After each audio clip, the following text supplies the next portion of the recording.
Swayam Prabha. Digital India. Educated India.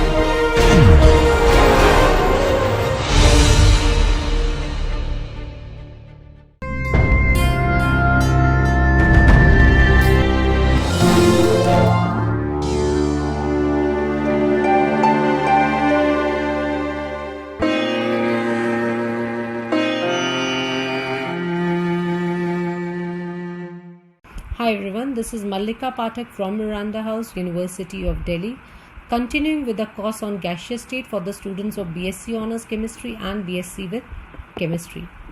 Module 3, Lecture 1 of the series. The academic expert of the course is Dr. Amrita T. Sheikh, and the recording is being done in the DTH Swayam Prabha project of the MHRD, New Delhi.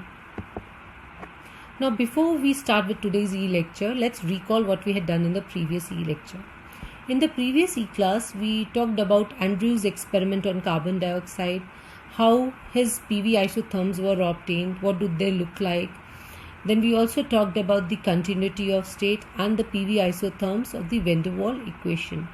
Then we took a look at how the isotherms could be used to calculate the critical parameters at the critical point. This was followed by a discussion on reduced equation of state and the law of corresponding states.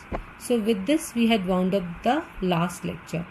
Now continuing with the same theme on gaseous state, today we will be talking about the distribution of molecular speed, Boltzmann distribution law, law of distribution of molecular speeds, most probable speed, average speed, root mean square speed, followed by average kinetic energy.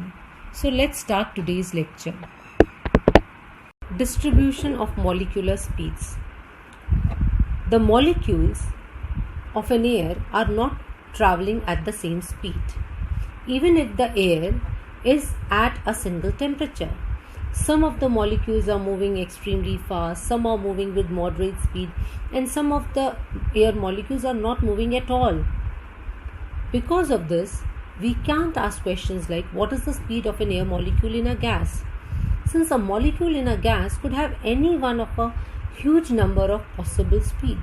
So instead of asking questions about one particular gas molecule, we have to ask questions like what is the distribution of speeds in a gas at a certain temperature.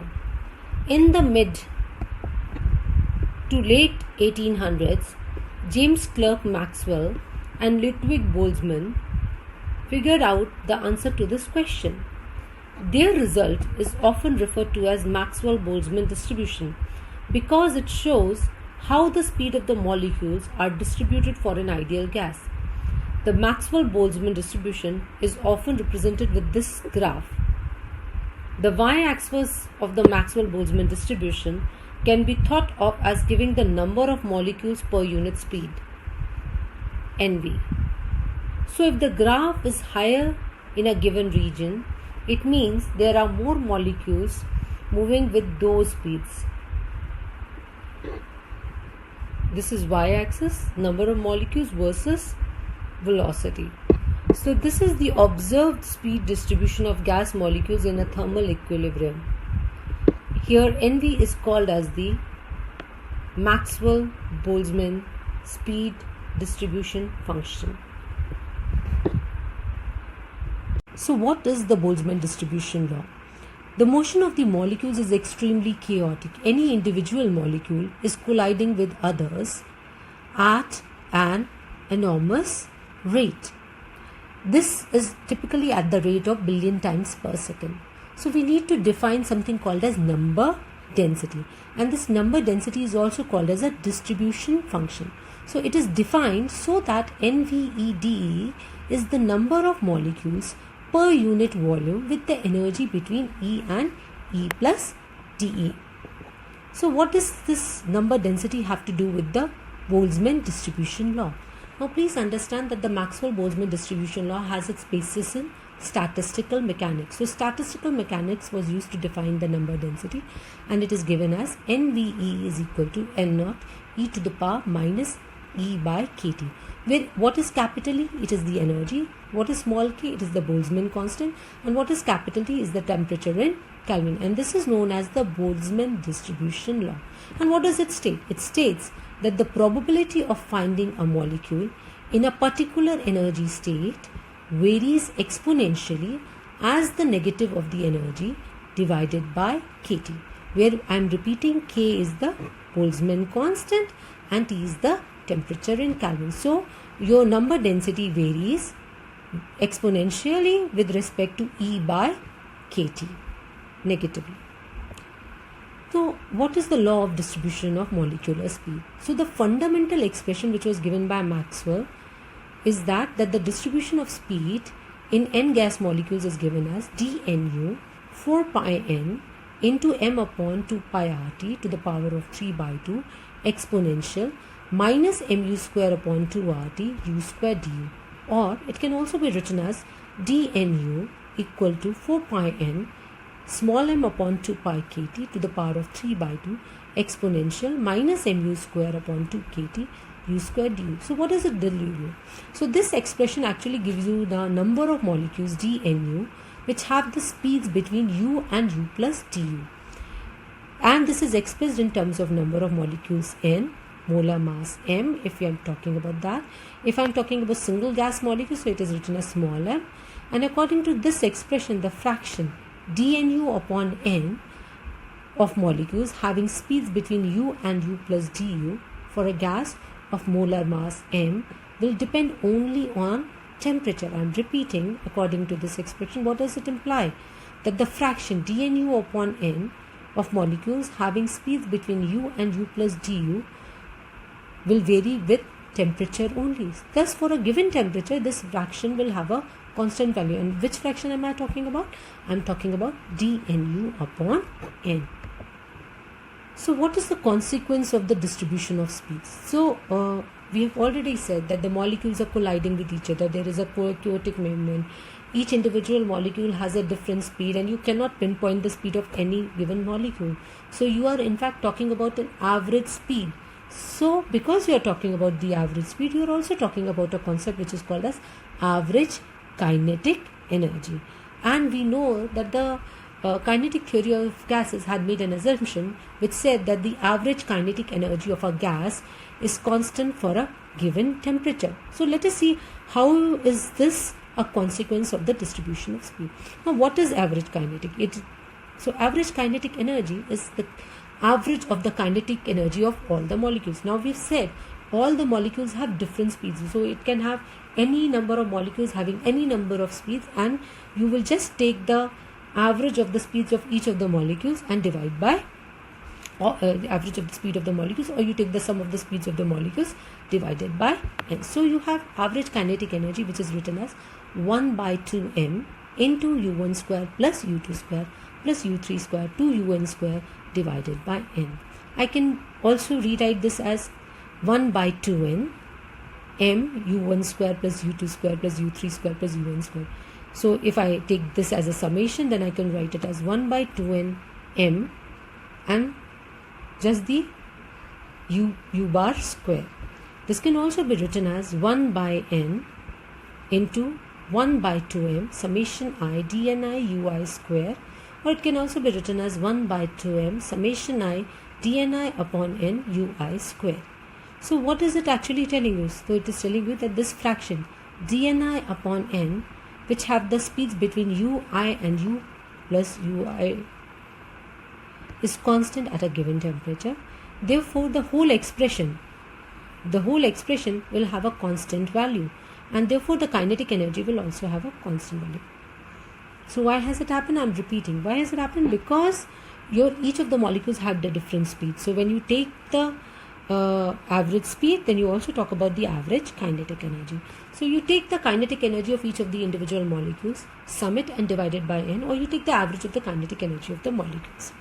Now therefore when you rewrite it, it will be written as 1 by 2n m u1 square u1 square to un square, or it can be written as 1 by 2m u bar square. Now so this is the average kinetic energy. This can also be written as 1 by 2m, you just take the m out, and you do the summation of dni upon n into ui square. So this is this expression. Now m is a constant, I know that. dni upon n will also become constant at a given temperature because we have already determined it from the Boltzmann distribution law. So this has become a constant at a given temperature.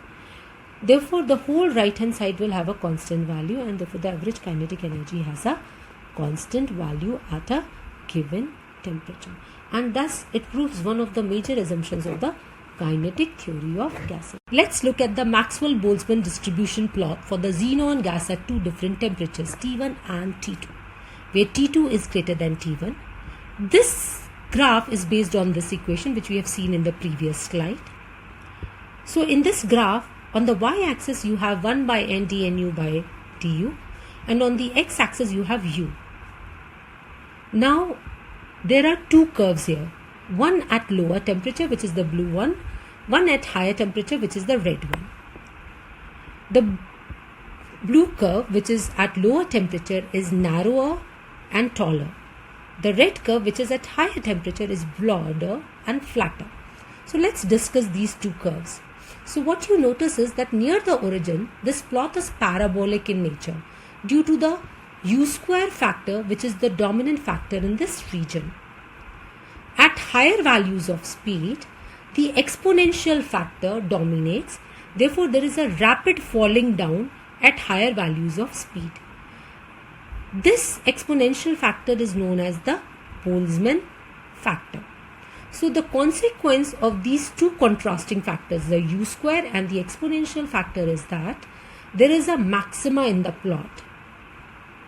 There is a maxima. So this maxima corresponds to the speed known as most probable speed.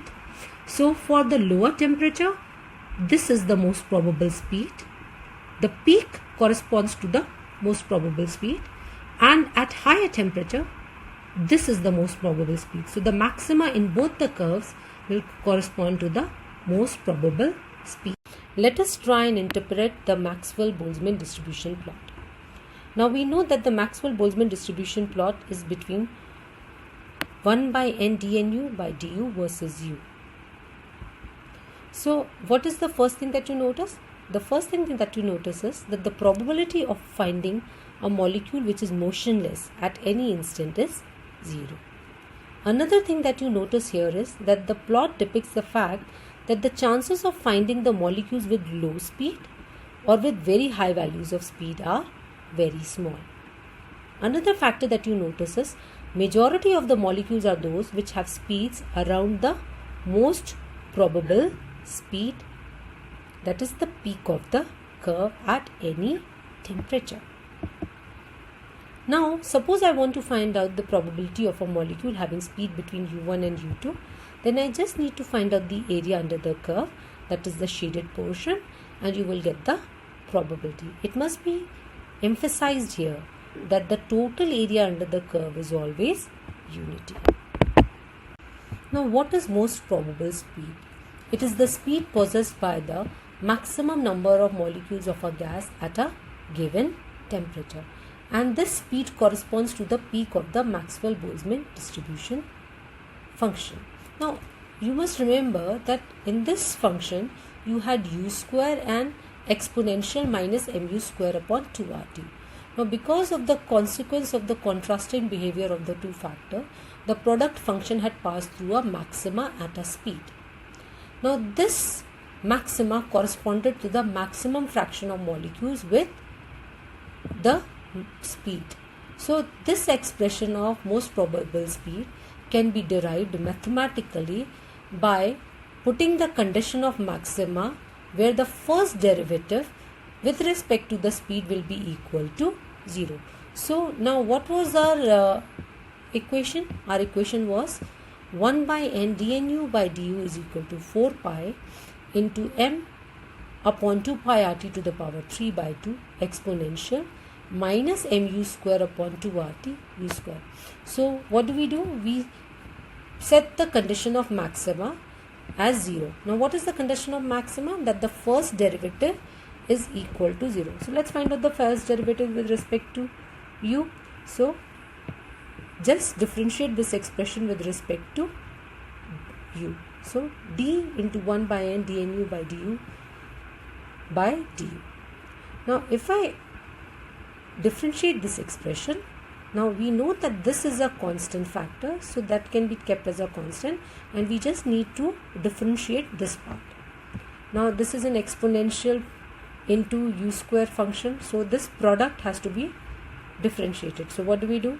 We keep one constant, differentiate the other, then we keep the other constant and differentiate the first one. So we are going to just do that. So first differentiate u square, so you get 2u, and keeping exponential factor as constant, so 2u exponential minus mu square upon 2rt, plus now you keep u square as constant and differentiate the exponential term. So when you differentiate, you will first differentiate the bracket, so you get minus 2mu upon 2rt, and then the exponential factor, so that remains the same, exponential minus mu square upon 2rt. Now this expression is set equal to 0 for the maximum. Therefore you keep this and this becomes equal to 0. Now if I rearrange this expression by taking out the common factors at UMP, I get 4 pi into m upon 2 pi rt to the power 3 by 2 UMP exponential minus mu square mp upon 2 rt into 2 minus mu square mp upon 2 rt equal to 0. Now this is a constant and cannot be equal to 0. So the other three factors which can be equal to 0 is UMP or exponential minus mu square mp upon 2 rt or 2 minus mu square mp upon rt.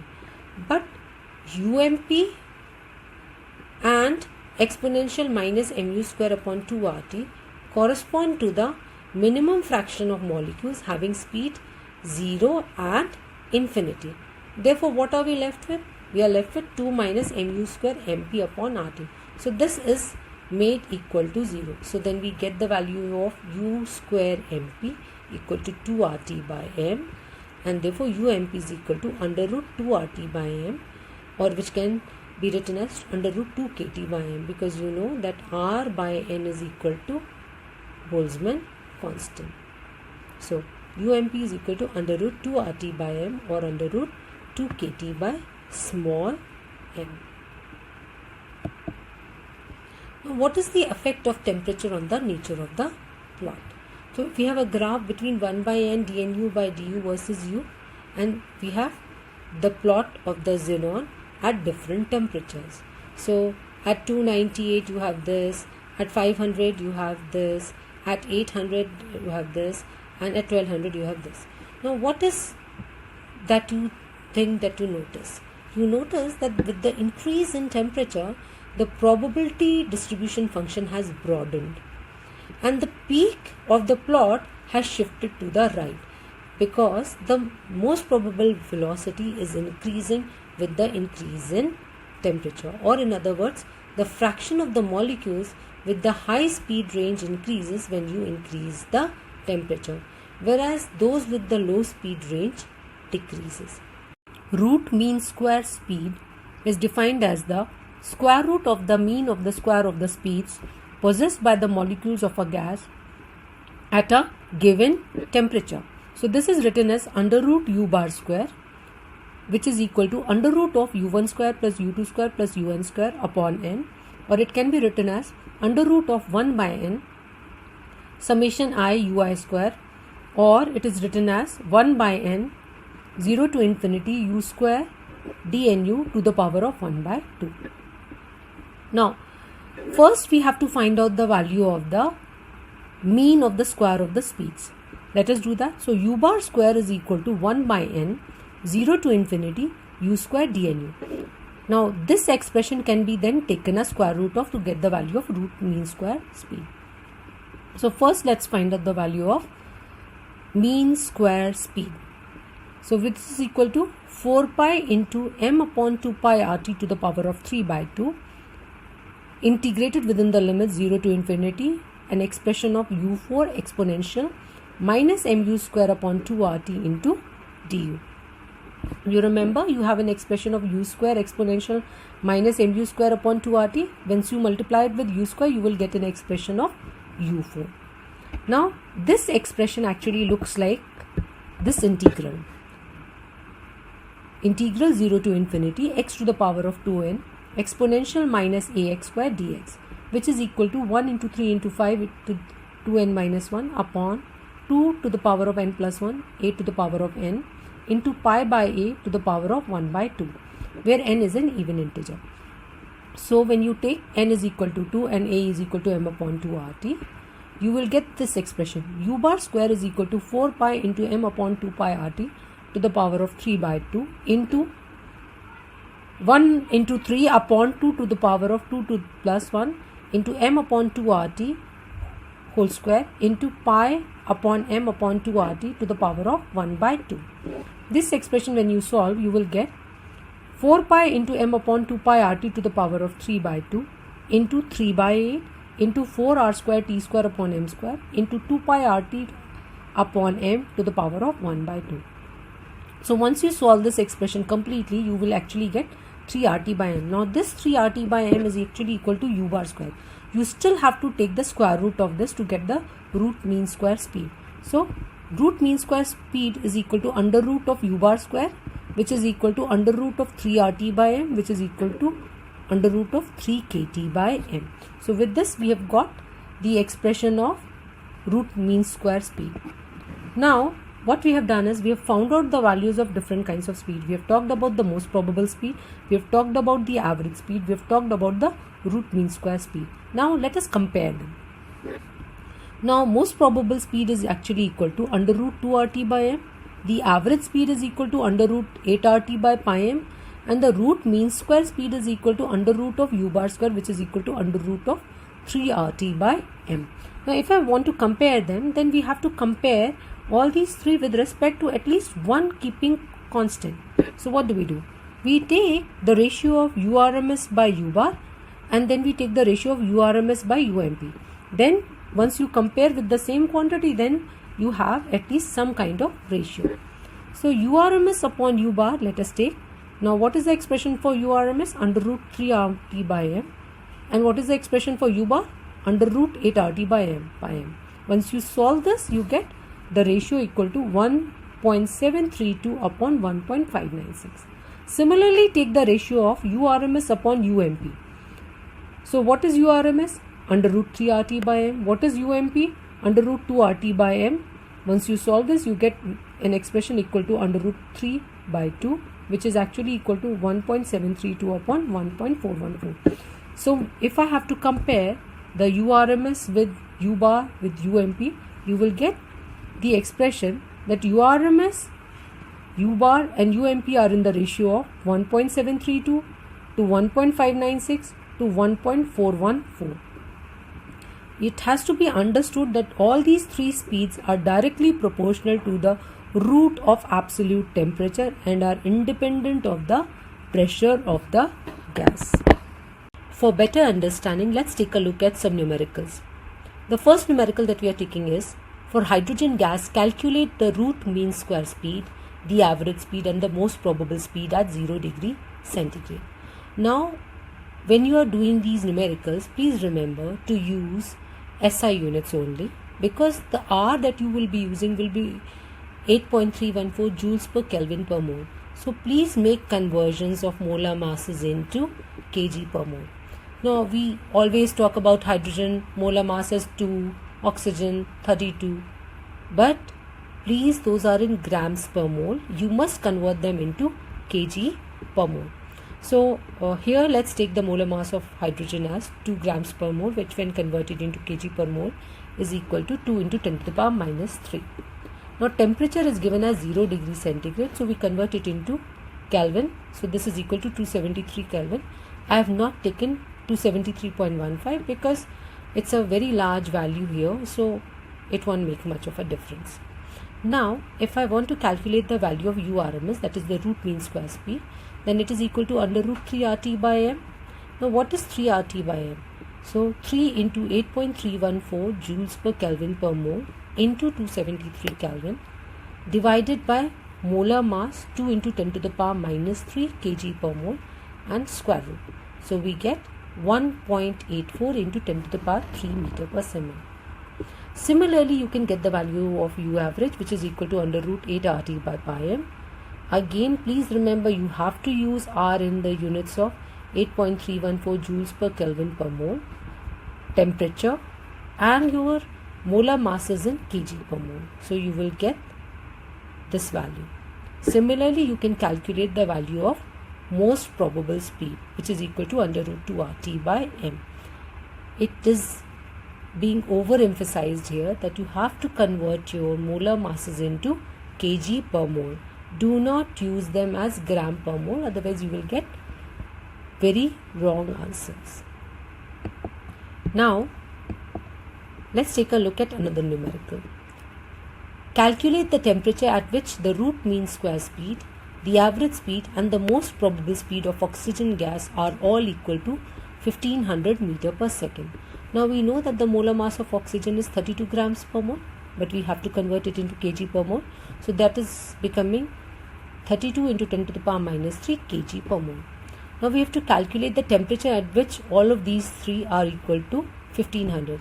So just equate this expression 3 into 8.314 joules per Kelvin per mole into T1 upon 32 into 10 to the power minus 3 kg per mole to the power of 1 by 2 to 1500 meter per second, and solve to get the value of T1. Similarly, find out the temperature with respect to average velocity and find out the temperature with respect to the most probable velocity. Very simple, but you have to just remember to use R as 8.314 joules per Kelvin per mole and molar mass as kg per mole. Everyone remembers that the temperature has to be taken in Kelvin. Now, another numerical that we want to take a look at is calculate the temperature at which the average velocity of the oxygen equals that of hydrogen at 20 K. Now we know that the average velocity is equal to under root 8 RT by pi m. That means the average velocity is proportional to root T upon m. Now write expressions for oxygen and hydrogen. So the average velocity of oxygen is proportional to TO2 by MO2 to the power of 1 by 2, and average velocity of hydrogen is proportional to under root of TH2 by MH2. Just take the ratio of the two. So you get U average O2 upon U average H2 is equal to under root of TO2 by M2 divided by TH2 by MH2. Now this is equal to 1 because we said that they both equal. Therefore, when you equate them, you get that TO2 by MO2 is equal to TH2 by MH2. You know the values of the three things. You can get the value of the temperature for oxygen. So just remember to use molar masses in kg per mole. Otherwise, you tend to make mistakes. Please remember, here you could have taken in gram per mole because it is a ratio in root 1 meter. But if you are in the habit of using kg per mole, then it's better. So TO2 upon 32 into 10 to the power minus 3 kg per mole is equal to 20 K upon 2 into 10 to the power minus 3 kg per mole. When you solve, you get 320 Kelvin for oxygen. We have taken a look at the distribution of speeds. We have talked about the various kinds of speeds. We have taken out their ratio. We have taken a look at some numericals. Now let's look at the position on the graph. Please understand that the speed is increasing towards right on the x-axis. Now most probable speed corresponded to the maxima, so it has this value. Now you must see that the ratio of average and the URMS is more than that of most probable. So just see, first comes the most probable speed corresponding to the maxima, then after that comes the average speed, and then comes the root mean square speed. Please remember this graph, it is for your understanding. Now we know that almost all the molecules have zero kinetic energy at the absolute zero of temperature. But why is it so? Please understand that this has to be explained through the distribution of molecule speeds. Now the answer is that since temperature is a measure of the broadness of the speed distribution, and if it were possible to somehow narrow the distribution to an extent that the temperature falls to a minimal value, then at the absolute zero of temperature, the distribution will become so narrow, infinitely narrow in fact, that all the molecules will have only zero speed. Another question that comes to our mind is that why are we talking about the distribution of molecular speeds and not velocities? What difference does it make? Please understand that when you look at some of the books, you will find that some are using velocities, some are using speeds. In fact, in my presentation today also, I have used speed and velocity interchangeably. But why? Why should we concentrate more on speed and then on velocity? This is because speed is a magnitude of the velocity. Now, the physical properties of the gases depend only on the speeds and not on the velocity. So, we are okay when we talk about speeds. But can we use velocity? Yes, it is possible we can use velocity. It wouldn't make a difference. The distribution of molecular speeds or the distribution of molecular velocity will have the same shape. The only difference is that the variation in the case of velocity will be between positive to negative value. But in the case of speed, it will always be positive because speed is a positive quantity. There is no negative speed because it is just the magnitude. So it will always be greater than 0. Whereas for a velocity, you will have the variation between positive values and negative values. So you can use them interchangeably, but it's better if you use speeds. Now, what is average kinetic energy? The average kinetic energy of a molecule is defined as the total kinetic energy of all the molecules divided by total number of molecules. So it is written as half mu1 square plus half mu2 square plus half mu3 square till half mun square divided by n, or it can be written as half mu1 square plus u2 square plus u3 square till un square divided by n. Now, average kinetic energy can be written as Ke with a bar, or you can also write it as energy bar, so epsilon bar. So epsilon bar is equal to 1 by n m by 2 summation I ui square, or 1 by n m by 2 0 to infinity u square dnu. Now you know the expression of dnu by n, and if you integrate this expression, you will get energy bar is equal to 1 by 2m 3 kt by m, which is equal to 3 by 2 kt. Please understand here k is the Boltzmann constant. Now, the expression for energy distribution, will it be same or will be different from the speed distribution?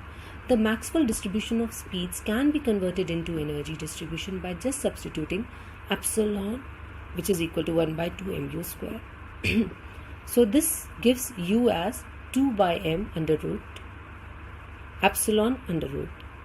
Now if I differentiate this expression, we get du is equal to 1 by 2m to the power of 1 by 2 epsilon minus 1 by 2 d epsilon.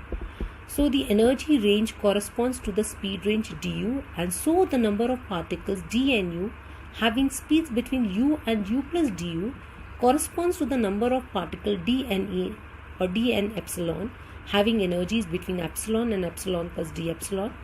If I replace u and du in terms of epsilon and d epsilon, we get this expression. dn epsilon is equal to 2 pi n into 1 upon pi kt to the power of 3 by 2 epsilon 1 by 2 exponential minus epsilon upon kt d epsilon. Let's look at the energy distribution curve. So you have fraction of molecules on the y-axis and energy on the x-axis as in the speed distribution curve. This looks like the speed distribution curve, but is not so, because here at the origin you have a vertical tangent, whereas in the case of speed distribution curve you had a horizontal tangent.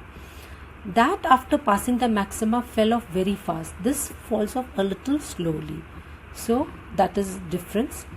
Important point here is that this is very much like the speed distribution curve in the case of temperature ranges. So at lower temperature you have a narrower, taller curve, and at higher temperature you have a broader, shorter curve. And if I want to find out the number of molecules having energy within certain ranges, then just find out the area under the curve. Now let us suppose there is some energy E, and we want to find out the number of molecules which have energy greater than that. then I just need to find out the area under the curve. When you find that, let us say this was the energy, and we find out the area under the curve for the lower temperature and for the higher temperature, you will find that the value of area is less for the lower temperature and the value of area is higher for the higher temperature. This means that there is a greater proportion of molecules which will have energy greater than that energy at higher temperature as corresponding to the lower temperature. So this is the fraction of the molecules having energy greater than epsilon. So n epsilon prime upon n is equal to epsilon prime to infinity integral dne upon n. So if I substitute the expression and integrate, I get this expression. So this equation describes how the fraction of molecules having kinetic energy greater than epsilon varies with temperature. Due to the exponential dependence, this fraction varies quite rapidly with temperature, particularly at low temperature. This equation is often required in describing many concepts of physical chemistry. So you always say exponential minus energy by kT. So for example, in the study of the effect of temperature on the reaction rates, we require the fraction of molecules having energies equal to or greater than some minimum energy known as threshold energy. It is known that only those molecules having energy equal to or greater than threshold energy can react chemically. Now let us recall what we have studied about the distribution of speeds. The fraction of molecules having either very low or very high speeds are small in number. The majority of molecules have speed which cluster around UMP in the middle of the range of U. The total area under the curve is a measure of the total number of molecules in the collection, that is, number of molecules comprising all speeds. The area under the curve between any two speeds, for example, U1 and U2, is a measure of the total number of molecules having speed between these two values. The plots give the distribution of speeds at different temperatures. Since the total number of molecules is same at both temperatures, the area under both the curves will have the same value. Since increase in temperature causes an increase in kinetic energy of the molecules, it follows that the fraction of molecules having lower speed range decreases, whereas the fraction of molecules having higher speed range increases on increasing the temperature of the gas. This is primarily because of the exponential minus mu square upon 2 RT factor. Also, the curve at the higher temperature has its UMP shifted to a higher value compared with that for lower temperature, whereas the corresponding fraction of molecules has decreased. But at the same time, the curve near UMP had become broader at the higher temperature, indicating that more molecules possess speeds near the most probable speed. In general, the distribution of speeds is wider at higher temperature than at lower temperature. Also, the speed distribution also depends on the mass of the molecule. At the same temperature, a heavy gas has a narrow distribution of speed than a light gas. It can be seen that the distribution in general depends upon the value of m by T. Thus, the distribution will be same for a gas of molar mass 2m at a temperature 2T, since the ratio will remain the same. So with this, we have also revised the distribution of speed. So in today's class, we have talked about molecular speed, we have talked about the distribution, we have discussed Boltzmann distribution law, we have talked about the law of distribution of molecular speed, we have taken a look at all the three speeds: most probable, average, root mean square speed, and the average kinetic energy. So with this, we wind up today's e-lecture. Thank you everyone. Please stay at home, stay safe, take care of your family and your friends. Bye-bye.